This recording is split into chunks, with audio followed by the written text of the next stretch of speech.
Hi guys, panibago na namang application ng ating re-reviewin. Ito yung First Solar or Solar app, no? So, ayan guys, join tayo sa kanilang Telegram channel. And may na rin naka-withdraw dito. So, kahapon lang po ito nagsimula, pang 2 days na ngayon, no? Ayan. So, itetry na natin tong First Solar.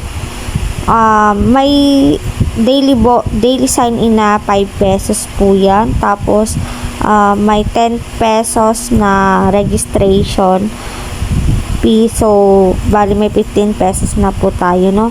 So ayun guys, ito po yung mga tawag dun, mga product nila. So yung 160 mo ay daily profit is 36 po yung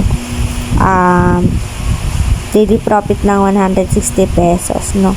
So ang minimum recharge is 160, daily profit is 36.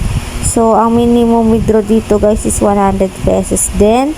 Parang same po ito ng MIS Finance or Mall Finance pala. Tapos yung size specs na nagtagal ng 3 weeks, no? Tapos guys, nag-avail na ako dito ng 760. So 200 for parang 4 days lang bawi muna, no? 200 for yung daily profit. So bukas i-update ko kayo once na naka-withdraw na ako. Pero yung nag-invite sa akin dito ay naka-withdraw na and mabilis lang yung withdraw. So yung per Solar 4 is 1,560. Hindi pa po to open. So konti pa lang kasi nag-invest. Baka pag marami ng investor, saka lang po nila i-open yun. So ang pinakamababang investment is 160. Then ang pinakamataas na investment is 760. Pero dito na tayo sa pinakamataas since maglo-long term din naman to, katulad ng size specs nga po na tumagal ng 3 weeks. Tsaka yung Mall Finance, no? So sobrang bilis lang din po ng withdrawal dito. Tapos guys, tatagal to kasi nga ang tax fee is 25%, no?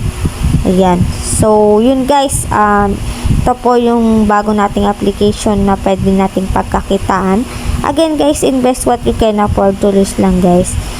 Tapos guys, ilalagay ko na lang sa pinned comment section ko yung aking link. And please subscribe to my channel for more updates and for more videos and para sa mga bagong app nating review. Bye bye!